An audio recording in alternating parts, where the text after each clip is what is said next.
Good morning, everyone. My name is Isabel Altamirano-Jiménez. I am Binizá from the Isthmus of Tehuantepec, southern Mexico. I'm also a professor of political science and Canada Research Chair in comparative Indigenous feminist studies at the University of Alberta.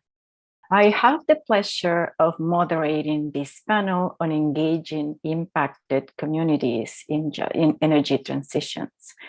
As we saw in the panel this morning, there are a lot of challenges of engaging in just transitions, and engaging impacted communities is important for a number of reasons. Energy transitions are never just about economics, about science, or about how do we get there.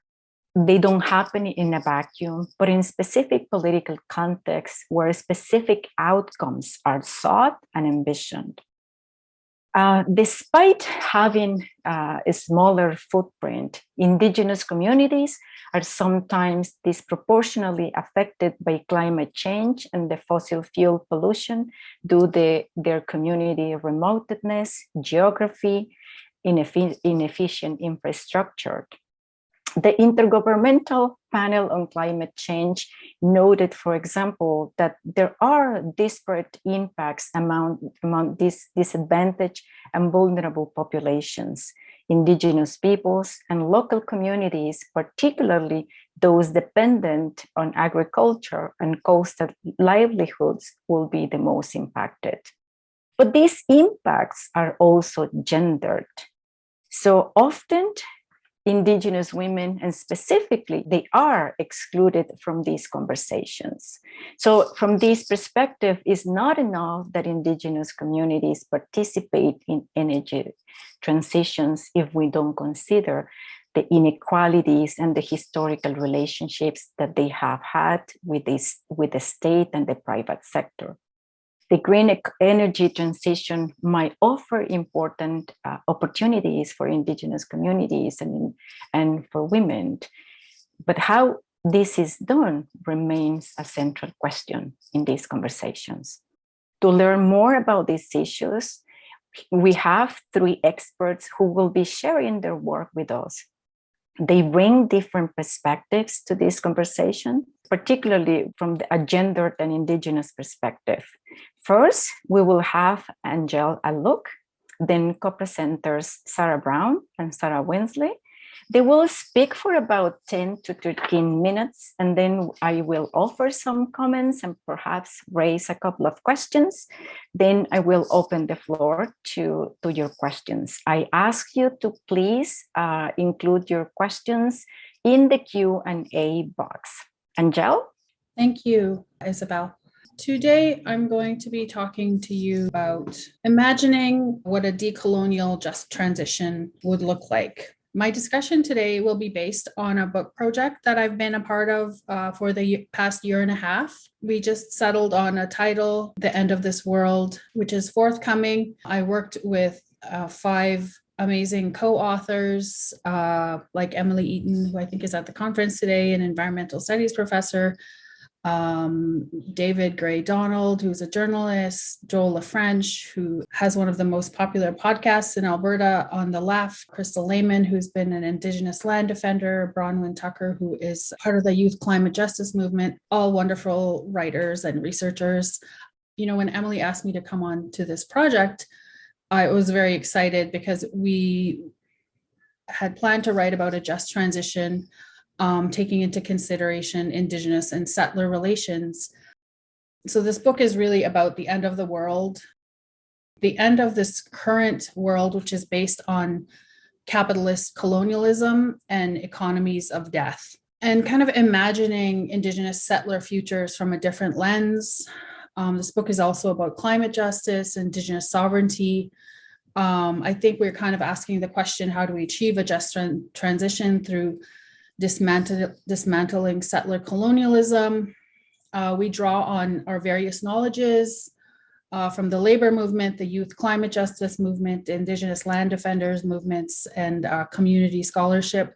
I myself come from the labor movement. I worked for AUPE for about 3.5 years. Prior to that, I was a labor relations advisor for the labor program of Canada. I'm currently involved in my faculty association as the Indigenous faculty representative and on the bargaining committee.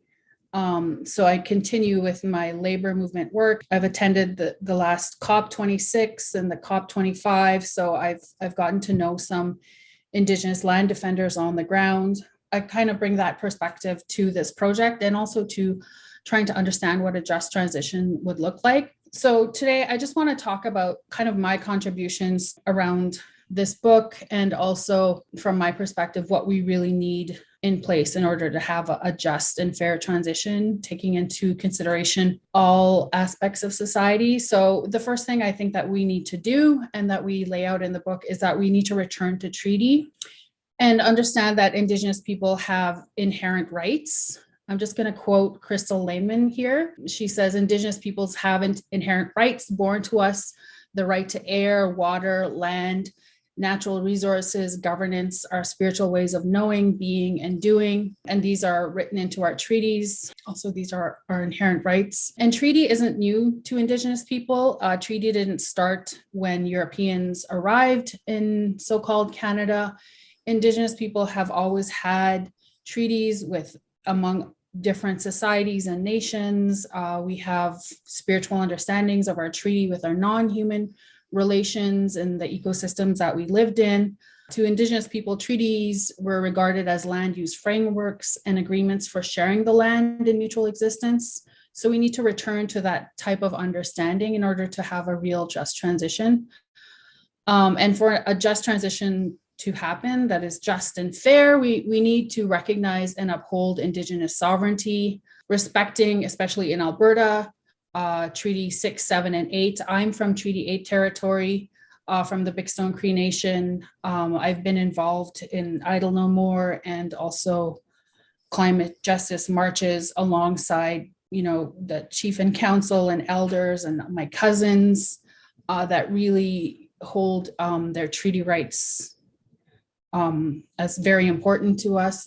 We need to uphold Indigenous sovereignty. Part of that discussion too is also recognizing what's written in the United Nations Declaration on the Rights of Indigenous People.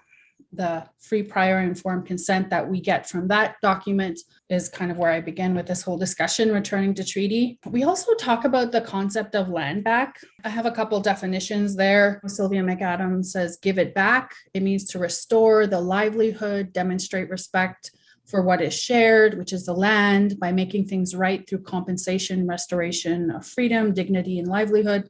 I have a quote there also from Indigenous Climate Action about colonization resulted in the theft of Indigenous lands and territories. And this was an interesting concept for me to start to talk about. I wasn't really optimistic with this concept to begin with. When I consider the Indian Act, Crown land, how Indigenous people have like less than 1% of land in Canada, how can we possibly get the land back in such a stronghold that is the Canadian colonial government? Through doing research and talking to land defenders, especially reading the land back report from the Yellowhead Institute, it kind of opened my eyes that there's different ways of land back. And they point out 3 ways, through environmental assessment and monitoring, which First Nations do, consent protocols, practicing our right to free, prior, and informed consent. And sometimes this results in court challenges. And then the other one, which is more hopeful, that we see in kind of the land back social movement, which is land and water reclamation. And we can see this in places like Wet'suwet'en, where they have like the tiny house warriors. My First Nation has land-based learning camps. They just did one, which was featured on APTN last week, about trapping. So there's different ways of getting land back. That was one of the concepts that we talked about and I kind of grappled with as a writer and activist and scholar. But one of the concepts that I really wanted to bring to this book and to understanding just transition was building a caring economy in Canada. And I've really been thinking about this from the labor movement perspective. When I worked for AUPE and now that I'm doing work for UFA, we really need to invest in our economies of care in Canada and fight for public services like childcare and healthcare and education and long-term care. But I really wanted to ground this concept of a caring economy in Indigenous understandings of economies. For me, a caring economy is moving away from profit-based, growth-based, resource extraction economies and moving away from these economies that bring death to Indigenous communities, and moving towards caring economies that are based on life, sustaining life in Indigenous communities, economies based on caring and sharing and reciprocity, where we have social systems in place to take care of our most vulnerable from cradle to grave in all stages of life. I really want to reimagine our economy from an Indigenous caring economy perspective, but also taking from feminist economists and also labor economists that really say that we'd have a more equitable society if we invested in childcare, for example, if we invest in long-term care that isn't for profit, because we know when we have care systems in Canada that are for profit, it's lower quality. People get less hours of care. It's more expensive. So in my imagining of a just transition, we need to invest in our caring economies, and also taking into consideration the paid and unpaid labor of everyone in our economy. So in this book, we kind of lay out 6 principles of a just transition. The 2 principles that I really focused on from my perspective were the principle of decent work and also solidarity. I use the Cree concept of Neobimatsuin, living a good life. I really believe in this idea that everybody should have access to decent work, to good jobs, that we should have good work-life balance, that we should recognize women's unpaid work, women's paid care jobs, the contribution made in the public sector, in human and health services. And also, we need to build a regenerative economy. When you look at the mainstream economic kind of labor research, the care economy ends up paying for itself. If we invest in childcare by improving women's participation in the labor market, these programs pay for themselves. By investing in our education systems, from early childhood all the way to post-secondary, we create better humans that can contribute better to our society and economy. So these things end up paying for themselves. Also, a lot of just transition models and Green New Deals focus on construction jobs, building infrastructure. But when we look at what feminist economists have studied, we find that investing in care economies is actually investing in more equitable, better jobs and long-lasting jobs. As I was studying a bunch of Cree laws and trying to understand how can we have a just transition based in Indigenous laws and Indigenous understandings of economies. And one of the concepts I came across was Sehduskadawin, which means to pull together, to have solidarity, to support one another, especially coming from my work in the labor movement, but also in the land defender movement. We really need to have better solidarity. And one example I was thinking about this morning, especially in Alberta, what's been happening with the Critical Infrastructure Act, which was Bill 1 under the Kenney government, which I know AUPE is taking the government to the Supreme Court for that. And that was the first law that this government put in place to stop Indigenous land defenders from blocking critical infrastructure. Yet we saw with the trucker convoys in Alberta, I don't even think the Kenney government used this Critical Infrastructure Act.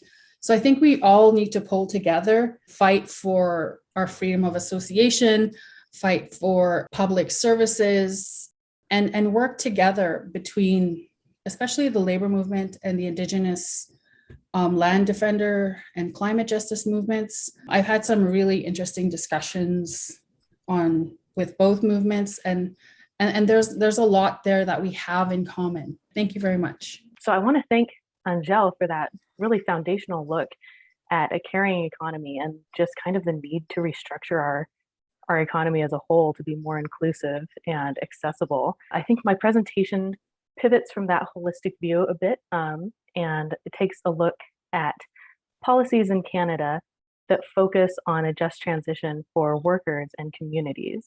So I'd like to take a moment to quickly introduce the Pembina Institute.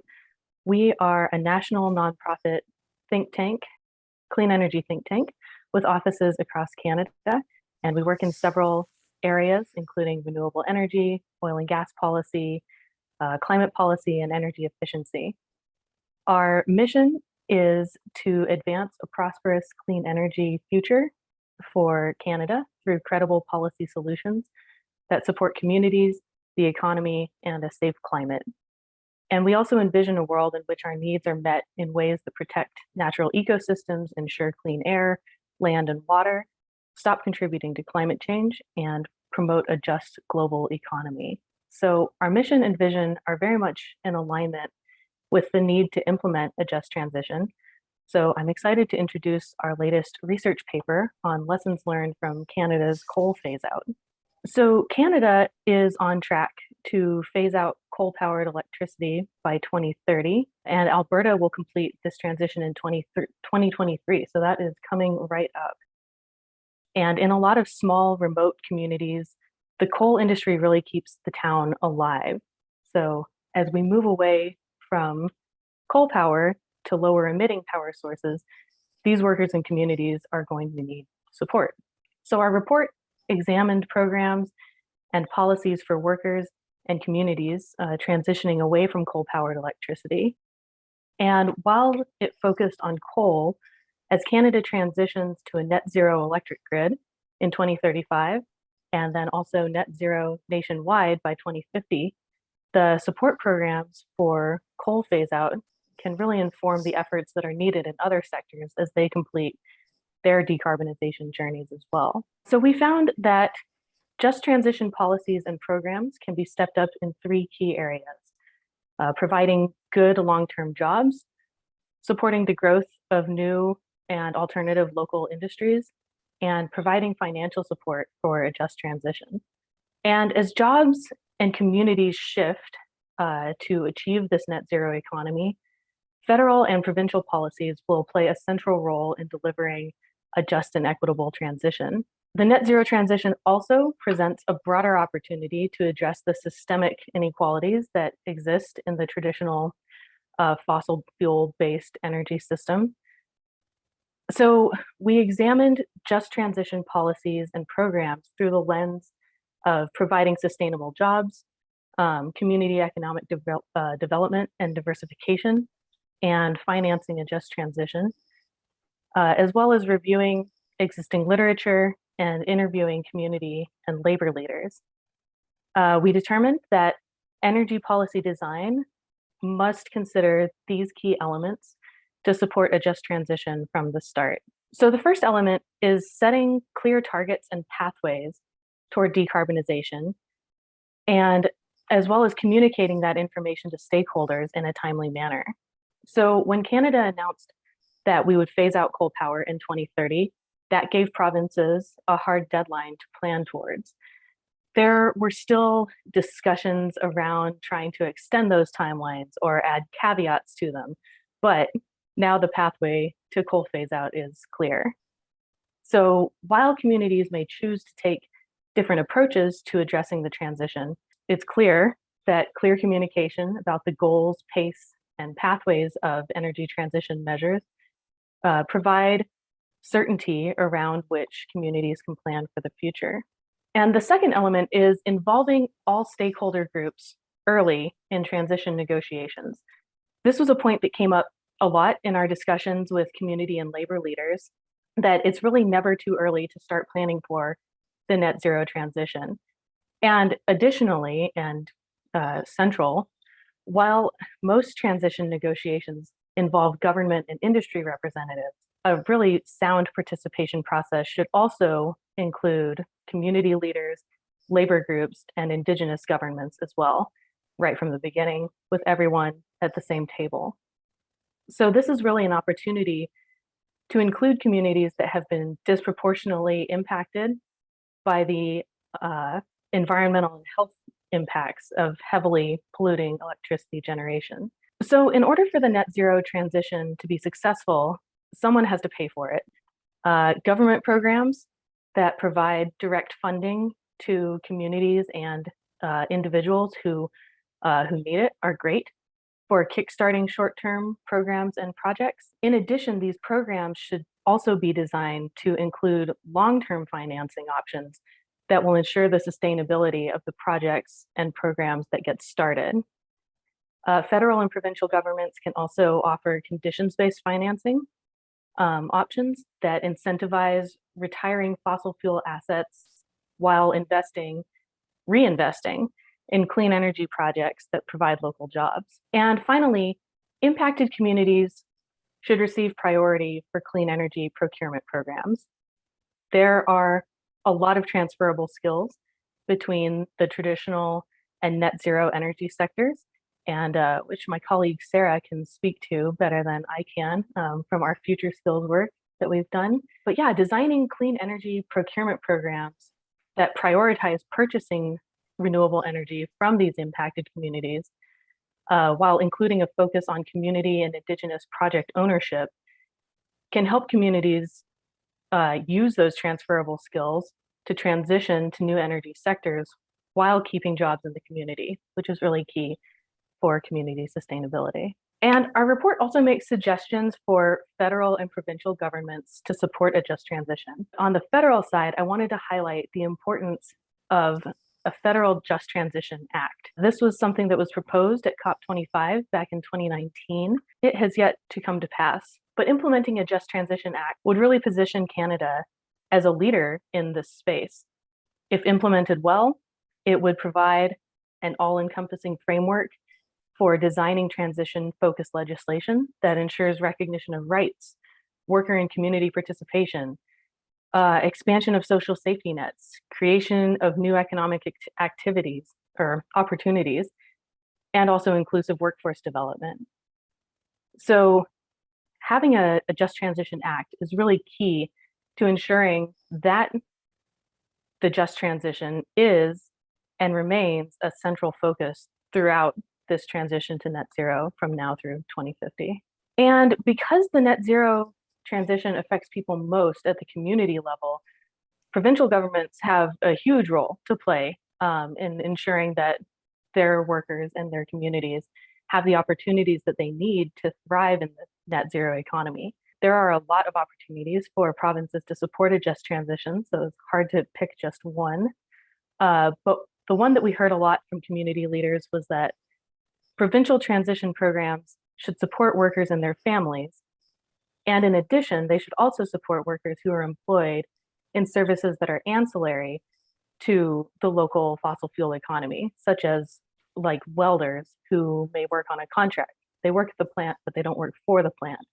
So they're still going to be impacted quite heavily. This targeting of just expanding the programs to get more people would allow for better training for jobs in other sectors that can add value to the community while, again, helping people to stay in the community. If you would like to learn more, please check out our full report. And I'm also very happy to answer any questions. The report has more detailed recommendations for the federal government and provinces. And again, while it focuses on coal, the stuff I've discussed today can definitely be adapted to apply to the net zero transition as a whole.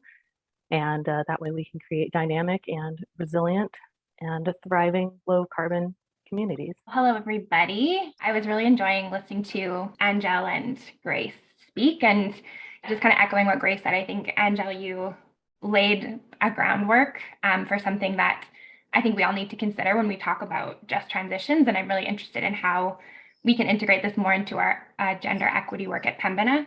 And Grace, yeah, thank you for kind of giving an overview of some of the policies and what is helpful for communities. I am just going to start really quickly with a land acknowledgement. So I am cared for by Treaty 7 land, which contains the traditional territories of the Blackfoot Confederacy, the Siksika, the Kainai, and the Piikani, the Tsuut'ina, the Iahe or Stoney Nakoda Nations, which includes the Wesley, Bearspaw, and Chiniki, and the Métis Nation Region 3.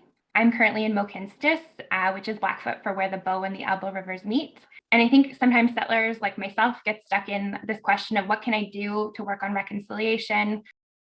And yeah, I just think the documents, the Truth and Reconciliation Commission's final report and the Reclaiming Power in Place reports, I think, have really clearly laid out calls to action and calls to justice that I think is worth us all looking at while we talk about just transitions. I will tell you a little bit about myself. So I am Sarah Winstanley. I use she, her pronouns. I'm a third generation settler, or fourth, depending on the side of my family you look at. And I've grown up here in Mohkinstsis. I am a social worker, so I have my MSW, and my background, most of my work has been in feminist community development. My research background, I guess, is in gender, leadership, and social change. A lot of it has looked at girls' leadership and what that looks like to support girls to take action on issues they care about. And currently I'm here today because I am an analyst with the Women in the Energy Transition Project at Pembina. But I did want to say thank you to the Parkland Institute for having me. I also want to thank Women in Gender Equality Canada, or WAGE, and the McConnell Foundation, who support this gender equity work. And I'm going to speak about gender equity in the energy transition, but I just want to start by saying Pembina has really only waded into this sphere of work in the last few years. For good reasons. And I just want to, I guess, acknowledge that we're building off of decades and decades of feminist activism, research, and organizing that has been taking place long before this project. And I know that some of those feminist leaders are in this virtual room today. And this work would not have been possible without their labor and their commitment. So I just want to start by acknowledging kind of the lineage of some of this work. I'm also going to use the word women a lot. I want to highlight that women can be a useful description to explore issues that are gender-based, but that no two women have the exact same experiences. We all live with overlapping identities with race, class, ability, gender identity, expression, age, citizenship, indigeneity, and much more. So just to highlight that it's a complicated term and it means different things to different people. And that myself, I'm always trying to deepen my ability to speak about gender equity in an intersectional way, but that I am a white cisgender settler woman who's working on this project. So I kind of speak from that place, while at the same time trying to recognize the voices and develop solutions that support the experiences of a diverse range of women. So I just want to start by framing what I mean when I'm talking about women. So why are we focusing on women? The traditional fossil fuel-based energy sector is really one of the least gender equitable sectors in the country. The project arose from knowing that we need to center the diverse experiences and needs of women as we transition to cleaner energy systems in Alberta.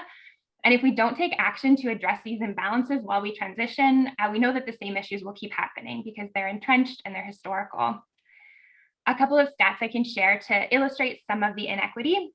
In Alberta, women make an average of 41% less than men, and the imbalance is even more stark when disaggregated by other aspects of identity, including beyond gender, including race. As well, the mining, quarrying, and oil and gas extraction sectors were among the largest single drivers of income inequality in Canada in 2018, contributing to 6.7% of the national gendered wage gap, which is pretty big. In terms of the renewable sector, so if we're thinking about the transition, we know that the renewable sector hires a few more women than traditional energy.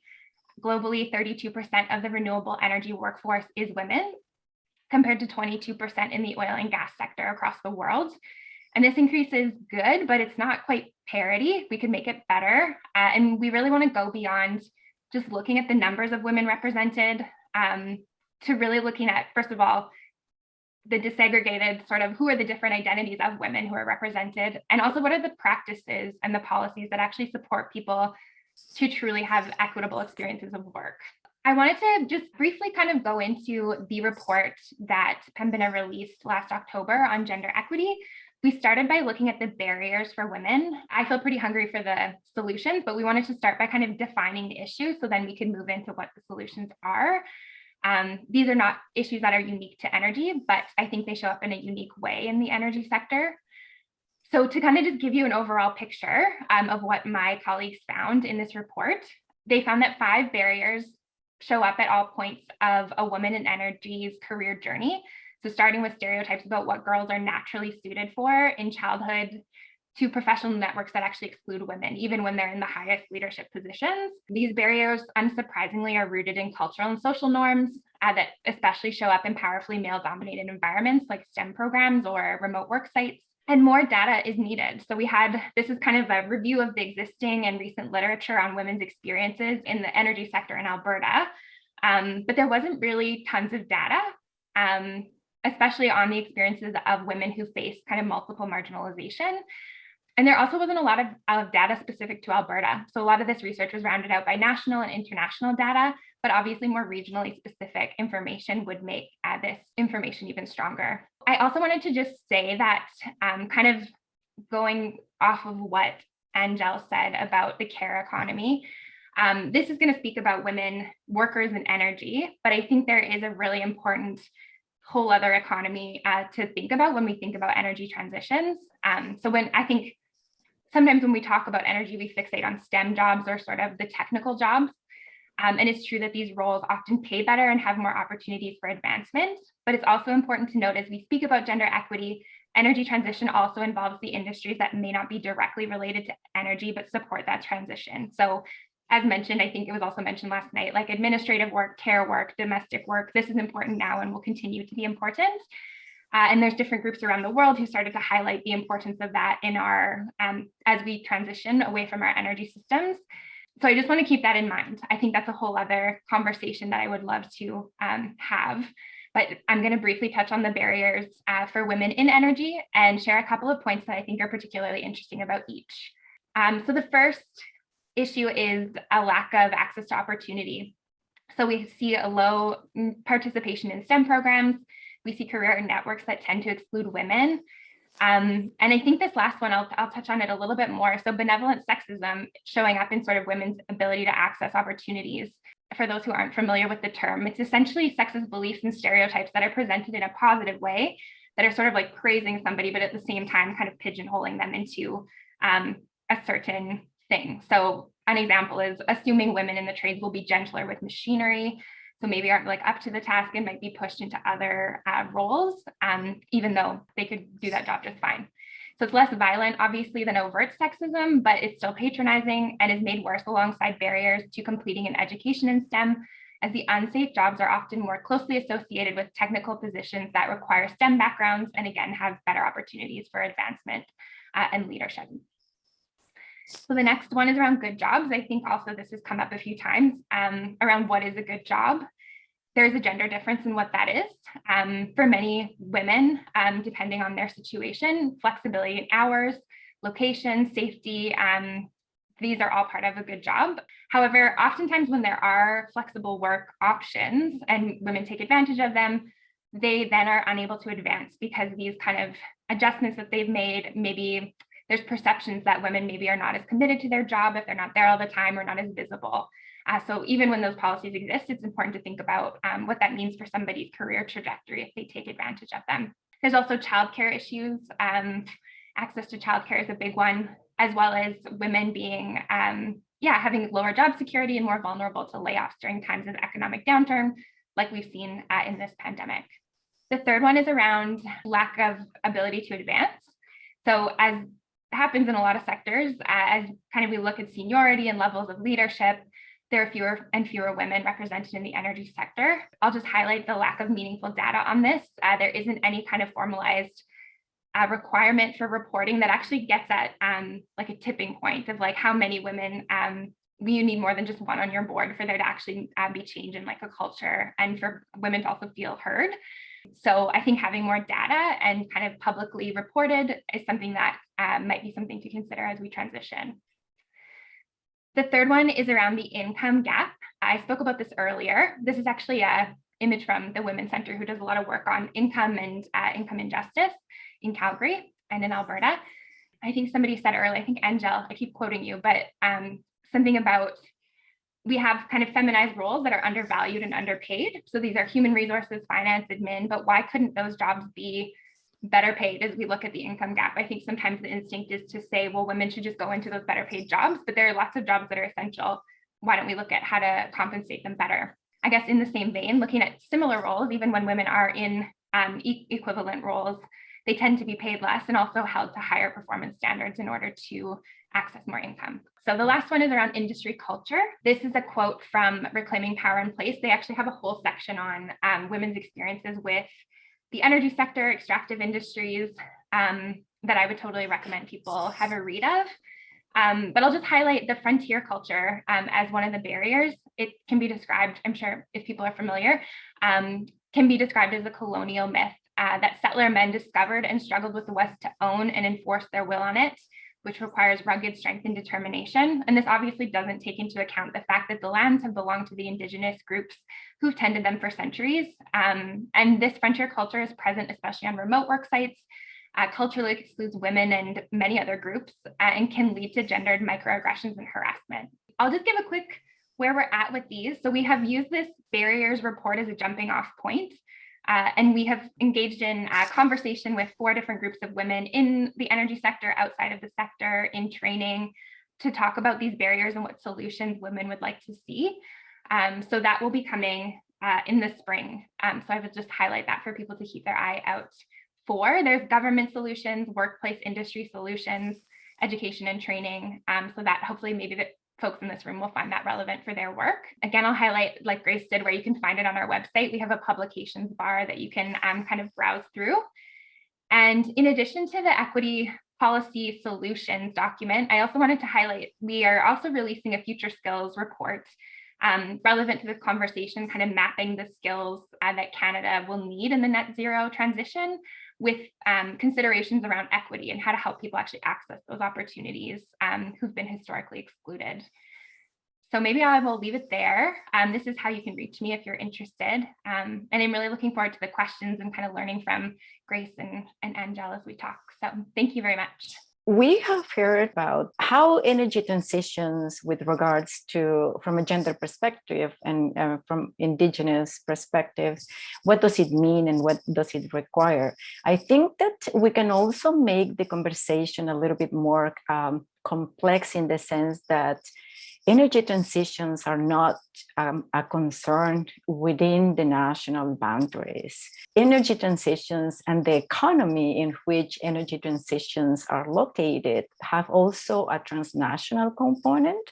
Some of the elements that Angele was talking about, colonialism and the ways in which Indigenous communities and Indigenous peoples have been affected, continue to be the case. In my own research, in looking at energy transitions programs and climate mitigation programs, particularly in southern Mexico, I can see like the power disparities and power relations that exist between global north countries and countries of the global south, and the ways in which these energy transitions are being talked about and envisioned in ways that, even though the global north is consuming more energy and have had a bigger footprint, the pressure that is also put in countries of the global south is exacerbating these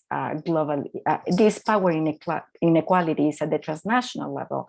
And that has a repercussion for how Indigenous communities in the global south are being affected as well.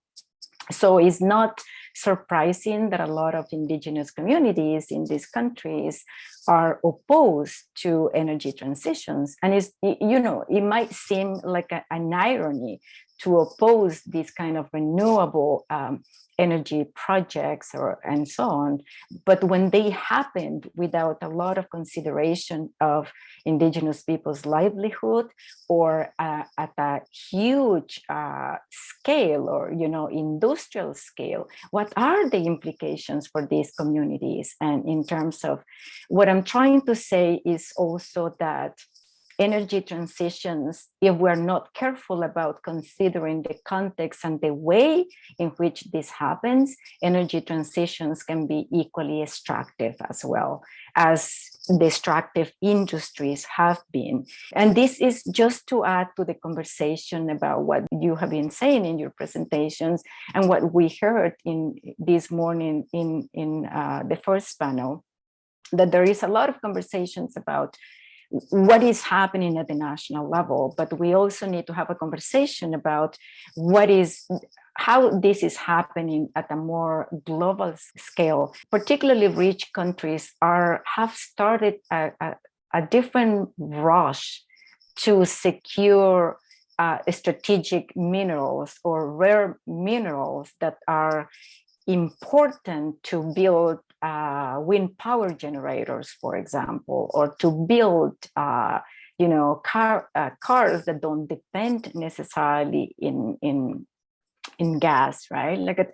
There is another dimension of energy transitions that so far we haven't necessarily heard, but that needs to be brought into the conversation to make these all of these discussions more complex and mindful of what is happening. Perhaps just to invite you to expand a little bit more, I was really interested in what Angele said about these specific concepts, Cree concepts in your work. And I wonder, and this question is for all of you as well, what is the role of Indigenous knowledge in thinking about transitions that can be just in new ways? I feel like there is a lot of potential in Indigenous knowledge that we all can learn from in imagining and envisioning different ways of engaging in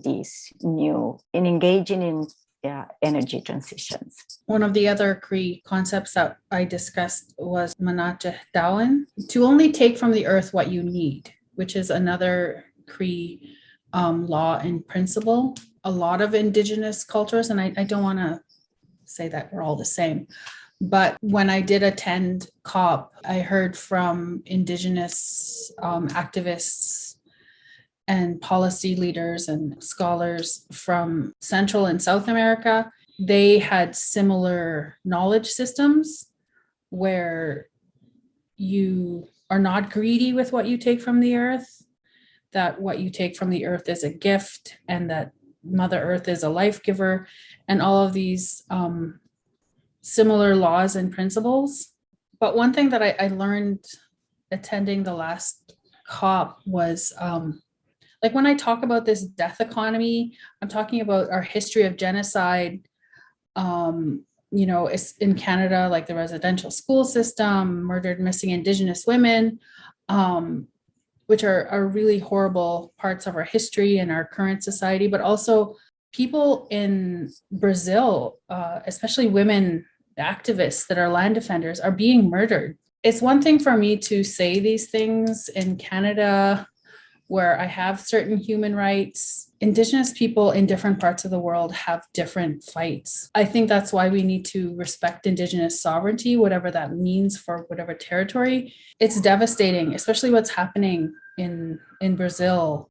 Some of these solutions that are being suggested by the United Nations, like nature-based solutions and carbon capture, that just means land grabs in the global south. Not only are they losing land to mining, resource extraction, and the burning of their forests, but they're also being displaced so that companies can have these areas of carbon capture. I've heard these solutions really need to have localized knowledges. I've heard of huge wind energy projects in parts of Sudan, which are green energy, but they displace the local Indigenous people there. So I really do think we need localized Indigenous knowledges when we come up with these just transition solutions, especially with large energy projects. I can just add, in writing this future skills report, I was pointed to a book called Required Reading by a group called the NDN Collective by a good friend of mine. And I think, there's some really interesting stuff about like how we look at reframe what future skills are and who we can learn from around that. And obviously it's Indigenous communities have so much knowledge that's generational that I think, so I just wanted to throw that book out there because it was really, really informative.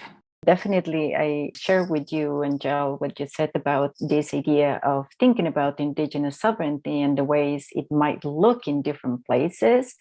I also think that Indigenous knowledge can offer new tools for non-Indigenous people to have a different kind of imagination. I think a part of the issue when thinking about just transitions is that we continue to see just transitions from within an economic system that has caused where we are in the first place. The solutions that we might envision within it might be limited, drawing perhaps the knowledge, sort of millennia of expertise that Indigenous communities have around the world might expand our imaginations in terms of thinking about how can we solve what is no doubt one of the biggest issues of our times. How do we deal with climate change? How do we deal with this impact? Recognizing that not everyone is equally impacted, recognizing that not everyone has been invited to participate at the discussions about these issues. There is a question by an anonymous attendee that I think that somehow can be linked to this discussion. This can be for Angele, but also for Sarah and Grace. Could you give examples of good ways to deploy renewable power while upholding Indigenous rights and justice? Perhaps concrete measures we should support? In other research that I've done with my First Nations community, especially around this idea of consultation and consent, Indigenous people are always the last people that are asked whether they give consent to these huge energy projects. And one thing I heard from my community members is we should be asked when they're developing these huge projects, not when the whole project has had millions and billions of dollars of research and development involved. We should be at the forefront. And Indigenous people legally don't have a right to veto these projects. Right? We can go to court if some sort of harm has been caused to our community. So I think we need to respect Indigenous sovereignty by speaking with Indigenous leaders before these projects are even started. Also, one of the most hopeful things I saw when I was at COP in November was an organization called Indigenous Clean Energy. And they were really inspiring. And I learned that Indigenous communities actually have more green energy projects than rural and municipal communities in Canada. So I think there's some real leaders within the Indigenous community. We interviewed a couple of people actually for the book that are involved in solar energy projects that were doing this work way before it became popular and we had climate change policies in Alberta. I just wanted to put that plug out there. You should check out Indigenous Clean Energy. They're doing really great work.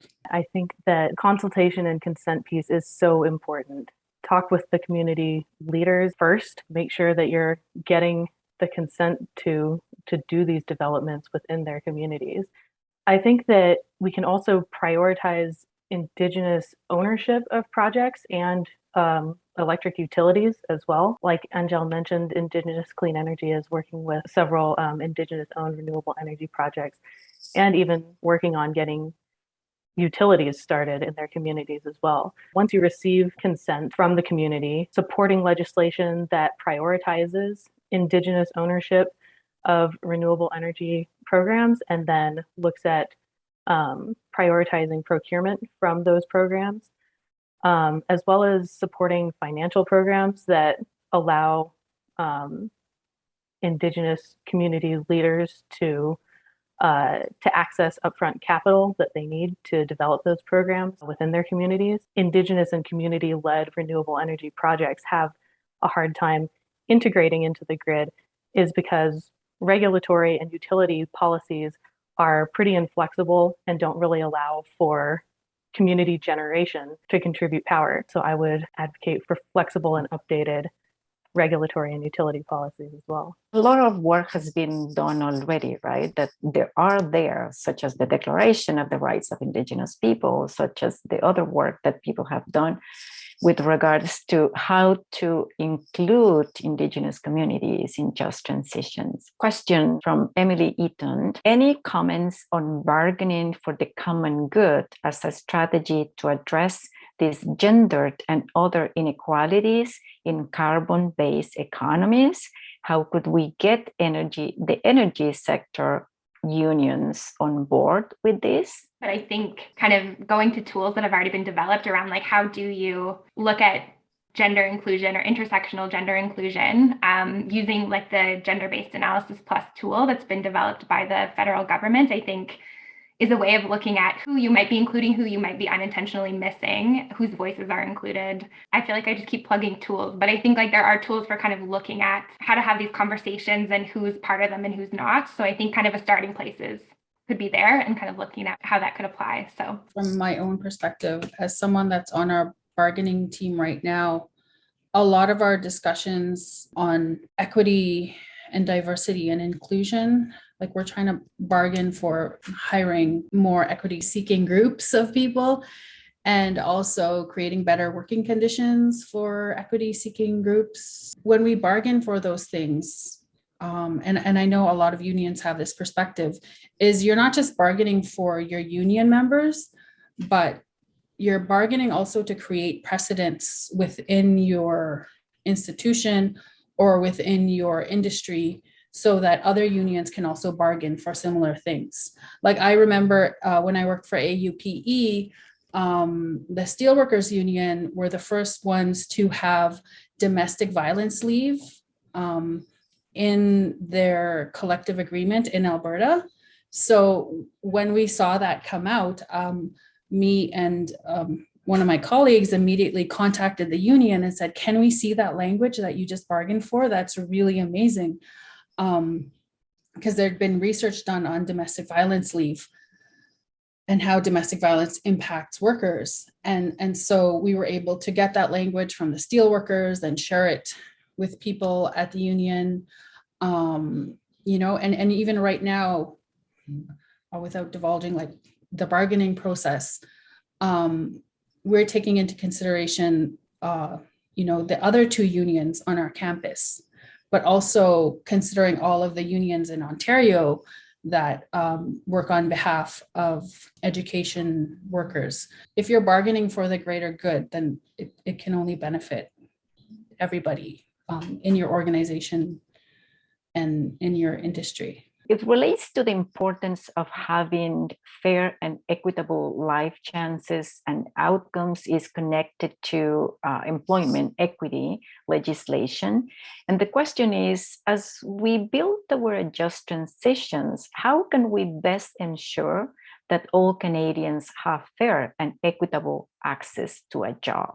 I think just to quickly go back to a point that I heard from community leaders that we talked to, making sure that people have the opportunity to transition to other sectors that will bring value to their community is important to make sure that Canadians have access to a job. Giving transition support to allow for that and with increased flexibility would mean that they wouldn't have to necessarily go into the clean energy sector, but they could become a teacher or whatever they want while having access to funding for training programs. Well, part of the self-determination of Indigenous nations is that we need to invest better in the education of Indigenous children and youth. But also as Canadians, we should invest better all the way from early learning up to post-secondary level. Universities should not be treated like corporations. We should have access to good tuition and a public education system that can be offered to all so that people can decide what they want to be. And I think that's kind of what prompted my PhD research, and all of my research is understanding Indigenous people as working people and people that have aspirations for different types of careers. I don't think the only option for Indigenous people should be to work in the energy sector. There's Indigenous people who want to be doctors and lawyers and physiotherapists and healthcare workers and social workers and all of these other jobs. I agree that we need better employment equity legislation, just not at the federal level, but in the provincial level. I think we need to invest, as I was saying, in these caring economies, in childcare, in early learning, in school systems. And that's how we can have a fair, equitable transition. And also, a lot of job skills are transferable. One thing I learned when I was working in labor relations is people's identities get very attached to certain jobs in certain industries without realizing their skills are transferable to so many other industries and jobs. and better layoff language in collective agreements. You need to negotiate for that complicated, long layoff language that takes into consideration different things that might happen in the future for your industry and for your workers. Yeah, I just wanted to build on the education aspects of what this conversation, I guess my background from working with girls, there was a ton of emphasis on getting girls into STEM education and sort of providing equitable access to that type of education. And I think that's really important. I think something I've been thinking about a lot lately is where once people actually get into the industry, so this isn't necessarily about like getting a job, it's kind of what happens after people are employed.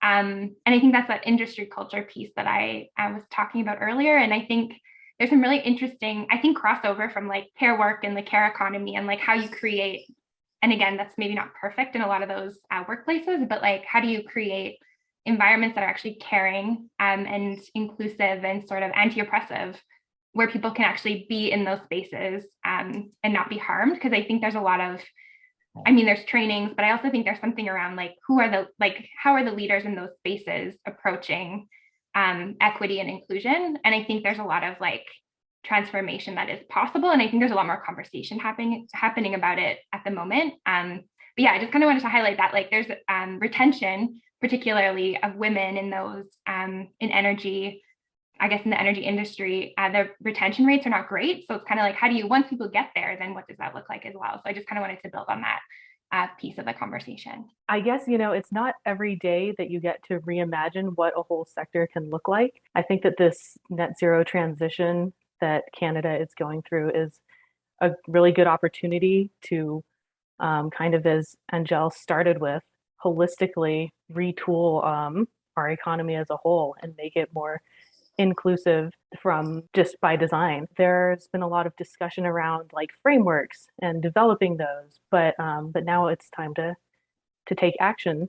And I think that we can start by asking Indigenous and local community leaders what changes they would like to see in their communities as they decarbonize and what supports they need to make that happen. So starting from the community level with conversations, I think is key. Like the idea of bringing into these conversations those groups such as women, Indigenous women, Indigenous nations that have been excluded from these conversations in order to reimagine other possibilities or having even more tools to be able to go beyond the kinds of conversations that we have had already in terms of imagining just transitions. I think that the idea of talking about transitions, energy transitions that are really just, and I sort of put the emphasis on the justice part, we need to definitely bring more people into these conversations, not just imagining for them, but actually imagining this with them, imagining this future with them. So I really, really appreciate all of your insights, the work that you're doing that is amazing. So thank you so much for this amazing conversation on just transitions and engaging affected communities in this process. Thank you, everyone.